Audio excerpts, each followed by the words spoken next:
guys, this is me Rabi here. This is your boy Azu here. We guys are back with another reaction video.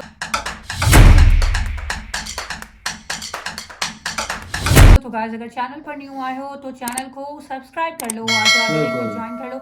हमारा एक vlogging channel है by the name राब and आजम, नीचे description में link है, please go and subscribe. चलते हैं आज की वीडियो की तरफ। टाइटल तो गाइस आज हम वीडियो रिएक्शन देने वाले हैं, वो इंडिया की सिटी के ऊपर है, डेवलपमेंट के ऊपर है। टाइटल है Navi Mumbai is building a mega future city. तो उस पे रिएक्शन देते हैं अपना और देखते हैं। मुंबई का Kharghar node one of the most sought after residential areas पूरी नवी मुंबई के अंदर और एक प्लान सिटी का हिस्सा होने के नाते यहाँ पर आपको चीज़ें अलाइन नजर आएगी, चाहे रोड्स हो, यहाँ पर बना हुआ है गोल्फ कोर्स या एक बहुत बड़ा पब्लिक पार्क। लेकिन अगर आप थोड़ा जूम आउट करें तो आपको नजर आएगा कि इस पूरे के पूरे अर्बन डेवलपमेंट के अंदर एक बहुत बड़ा हिस्सा प्लॉट का एम्प्टी छोड़ दिया गया है। यहाँ पर कोई कंस्ट्रक्शन नहीं हुआ और ये जमीन अराउंड 345 एकर्स की है। और ये प्लॉट ऐसे ही नहीं छोड़े गए, ये छोड़े गए थे खारघर कॉर्पोरेट पार्क बनाने के लिए, जो फ्यूचर में बीकेसी मुंबई और साइबर सिटी गुड़गांव से भी ज्यादा बेहतर, बड़ा और मॉडर्न एक ऑफिस कॉम्प्लेक्स होने वाला था। लेकिन मल्टीपल साल के डिलेस के बाद में फाइनली पिछले महीने इसे फास्ट ट्रैक पेस पर डालते हुए अप्रूव कर दिया गया है और फंडिंग भी एलोकेट कर दी गई है, जिसके बाद में अब काम शुरू होने वाला है इंडिया के one of the most sought after office districts के ऊपर। तो ये प्रोजेक्ट क्या है, इसकी हिस्ट्री क्या है और इस प्रोजेक्ट में एक्चुअल में होगा क्या, सारी चीजों के बारे में आज हम जानेंगे।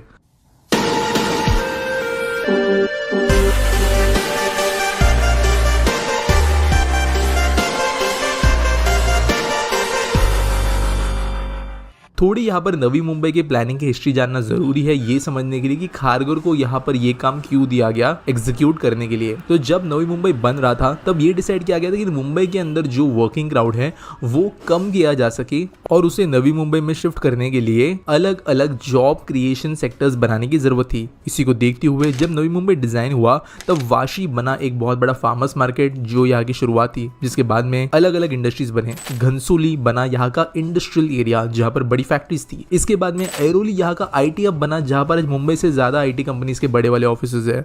इसके बाद में सीबीडी बेलापुर बना यहाँ का गवर्नमेंटल एरिया, यानी जो सेंट्रल बिजनेस डिस्ट्रिक्ट है वो एरिया, जहाँ पर चाहे वो रिजर्व बैंक हो, वहाँ के एडमिनिस्ट्रेटिव बिल्डिंग्स हो, महाराष्ट्र के अलग अलग गवर्नमेंटल डिपार्टमेंट्स के हेडक्वार्टर्स हो, वो यहाँ पर बनना शुरू हुए। और ऐसी अलग अलग चीजें फ्यूचर के लिए भी डिजाइन की गई है। फॉर एग्जाम्पल जो नवी मुंबई इंटरनेशनल एयरपोर्ट बन रहा है उसके पास में एक स्पेशल इकोनॉमिक जोन डिजाइन किया गया है जो स्पेसिफिकली एयरपोर्ट इन्फ्लुएंस इंडस्ट्रीज के ऊपर होगा, जबकि उल्वे के अंदर एक प्रॉपर एजुकेशनल नोड डिजाइन किया गया है। और खारघर जो यहाँ पर एक बहुत इंपॉर्टेंट रेसिडेंशियल एरिया बना, इसे एलोकेट किया गया था एक कॉर्पोरेट बिजनेस एनवायरनमेंट बनाने के लिए और एक कॉर्पोरेट बिजनेस पार्क डेवलप करने के हिसाब से।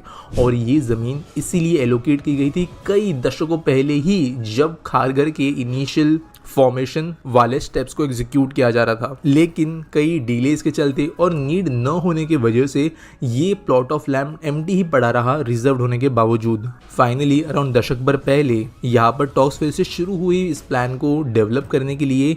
लेकिन प्लान्स डेवलप होने के कुछ समय बाद में इशू ये आया कि जब नवी मुंबई इंटरनेशनल एयरपोर्ट की कंफर्मेशन की बात सामने आई तो एफएसआई रिलेटेड इश्यूज यहाँ पे आने लगे, यानी कि एफएसआई को कम करना था, जिसकी वजह से यहाँ पर ज्यादा ऊंची बिल्डिंग्स नहीं बन सकती थी और एयरपोर्ट के आसपास वाले रिस्ट्रिक्शंस भी यहाँ पर लगना शुरू हो गए, जिसके कारण यहाँ पर प्लान्स को रीड्रॉ करने की जरूरत पड़ने वाली थी। और उसके बाद में ये ठंडे बस्ते में चला गया। इसके लिए फंडिंग भी एलोकेट नहीं हुई और ये काइंड ऑफ आप कह सकते हो कभी बनना शुरू हुआ ही नहीं। लेकिन अराउंड 1.5 साल पहले Navi Mumbai international airport construction ने फिर से स्पीड पकड़ी और प्रोबेबली अगले साल के एंड तक इसका एक रनवे ऑपरेशनल हो जाएगा। इसको देखते हुए अभी इस एरिया की प्राइमनेस और बढ़ेगी, यहाँ पर रिक्वायरमेंट होगी ऑफिस स्पेस की। इन चीजों को देखते हुए गवर्नमेंट ने डिसाइड किया कि ये प्रोजेक्ट को पिछले महीने ही फास्ट ट्रैक पेस में ऐड कर दिया गया है, जिसके बाद में इसके लिए फंडिंग भी अप्रूव कर दी गई है, प्लान्स भी बना दिए गए हैं जिनको फाइनलाइज किया जाएगा। और ये था थोड़ा बैकग्राउंड कि कैसे इंडिया का one of the best corporate park बनने वाला है। अब समझते हैं कि ये कॉर्पोरेट पार्क होगा किस तरीके का। अब जैसे मैंने कहा 345 एकर्स ऑफ लैंड पे ये ओवरऑल बनेगा। मॉडर्न सिटी कंसेप्ट को इस्तेमाल करते हुए जो ये पार्क बनने वाला है वहां पर पेडेस्ट्रियन फ्रेंडली एरियाज होंगे, या बेसिकली आप कहे तो साइकिलिंग, वॉकिंग, ऐसा इंफ्रा बहुत अच्छा होगा ताकि ओवरऑल पूरे के पूरे पार्क के अंदर किन्हीं भी दो जगहों के बीच में कंफर्टेबली और इजीली चलकर भी पहुंचा जा सके और हर जगह पे जाने के लिए गाड़ी की जरूरत ना हो। पीपल फ्रेंडली से बनाया जाएगा। पीपल फ्रेंडली का मतलब यहाँ पर ये है कि यहाँ पर अलग अलग Vistas, plazas, parks, sitting areas, community places बनाए जाएंगे ताकि जो लोग हैं वो यहाँ पर अच्छे से एक एनवायरनमेंट में ही काम कर सके। ट्रीज एंड ग्रीनरी के ऊपर भी ध्यान दिया जाएगा।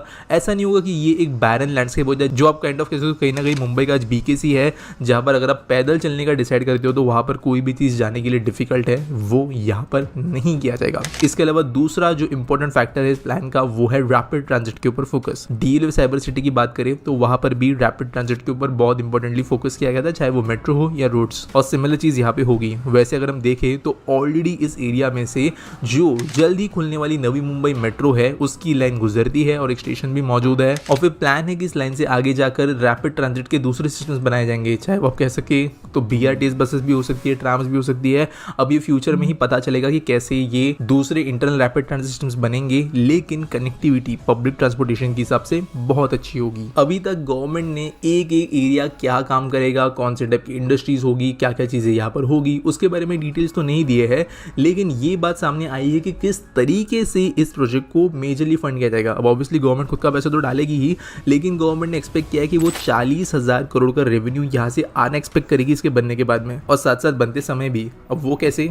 यहाँ पे जो प्लॉट्स है वो सब सिडको ओन करता है, तो गवर्नमेंट जो है प्लान्स के साथ में जो प्लॉट्स है उनको कॉर्पोरेट्स को सेल करेगी ऑक्शन प्रोसेस के थ्रू, और साथ साथ कोई अगर एडिशनल एफएसआई भी खरीदना चाहता है with in the rules airport वाले, तो फिर यहाँ पे वो भी सेल गवर्नमेंट करेगी, जिसकी वजह से प्राइवेट डेवलपर्स यहाँ पर आके पैसे लगाएंगे, और बाद में जो प्लॉट्स है ये डायरेक्ट आउटराइट पैसे सेल नहीं होंगे, ये काइंड ऑफ लॉन्ग टर्म लीजेस होंगी, जिसकी वजह से गवर्नमेंट को कंटिन्यूस इनकम भी मिलता रहेगा, जिसकी वजह से ये एक काफी सेल्फ सस्टेनिंग डेवलपमेंट होगा। ऐसा नहीं होगा कि गवर्नमेंट ही जाके सब कुछ बना रही है। गवर्नमेंट यहाँ पे आप कह सकते हो एक सुपरवाइजरी प्लानर का रोल प्ले करेगी, जबकि प्राइवेट डेवलपमेंट ही ज्यादातर होगा। और क्योंकि ये एक बहुत ही ज्यादा हाई डिमांड एरिया है, तो यहाँ पर प्राइवेट डेवलपर्स की भी कमी हमें देखने में नहीं मिलेगी। करेंटली जो डिजाइन देख रहे हैं उसके लिए कई आर्किटेक्चरल फर्म्स को कंसल्ट किया गया था और ये डिजाइन बनाया गया है एडिफाइस के द्वारा। और जिस हिसाब से चीजें बढ़ रही है, जैसे मैंने कहा पिछले महीने फास्ट ट्रैक पे इस प्रोजेक्ट को डालना, फंडिंग का अप्रूव होना, चीजों का ठीक है आगे बढ़ना, और एयरपोर्ट के कंस्ट्रक्शन स्पीड, सब चीजों को देखते हुए प्रोबेबली इस साल में ही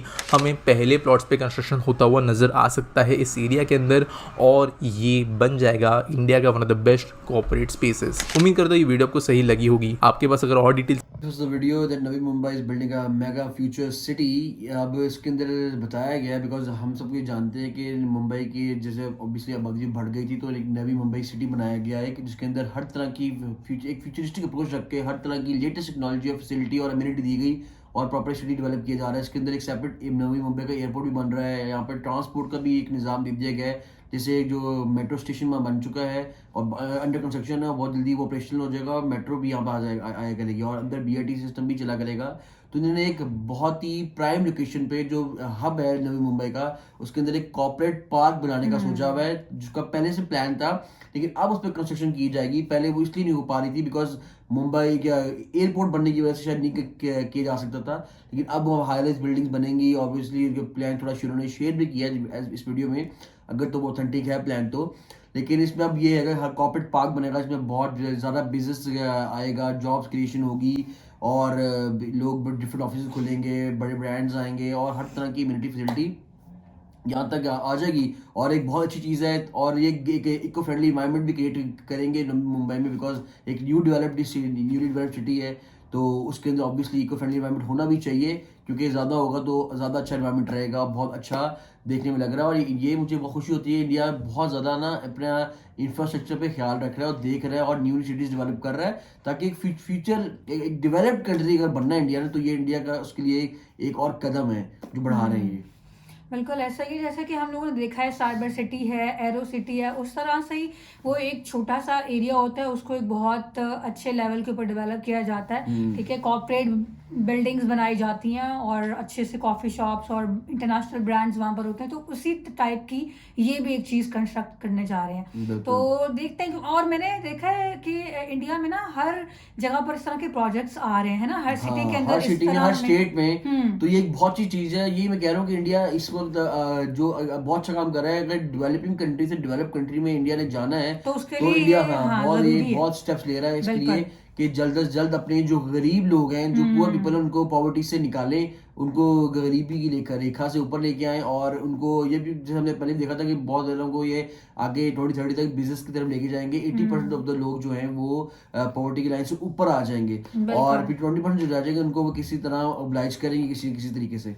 बिल्कुल ऐसा ही है। तो ये एक बहुत अच्छा इनिशिएटिव इंडिया ले रहा है, मतलब कि डिफरेंट स्टेट्स के अंदर इस तरह की फैसिलिटीज़ हाई टेक प्रोवाइड की जा रही हैं, ताकि एक आप लोगों की जो ओवरऑल ग्रोथ है वो तो हो। और सो हमें तो बहुत अच्छा लगता है हमेशा देखकर कि मल्टीपल प्रोजेक्ट्स हैं। अब तो हम लोग लाइक मैं कहती हूँ कि हम सोचते हैं कि कौन कौन सा, तो नाम याद नहीं आते, क्योंकि इतने सारे प्रोजेक्ट्स जो हैं वो आप लोग लॉन्च करते जा रहे हैं। विद पैसेज ऑफ टाइम नए से नए प्रोजेक्ट्स आ रहे हैं। सो एक बहुत अच्छी बात है। सो यही थी हमारी आज की वीडियो और यही था रिएक्शन। अगर रिएक्शन और वीडियो अच्छी लगी है तो लाइक शेयर सब्सक्राइब, मुलाकात करेंगे एक और वीडियो में। अल्लाह हाफिज़।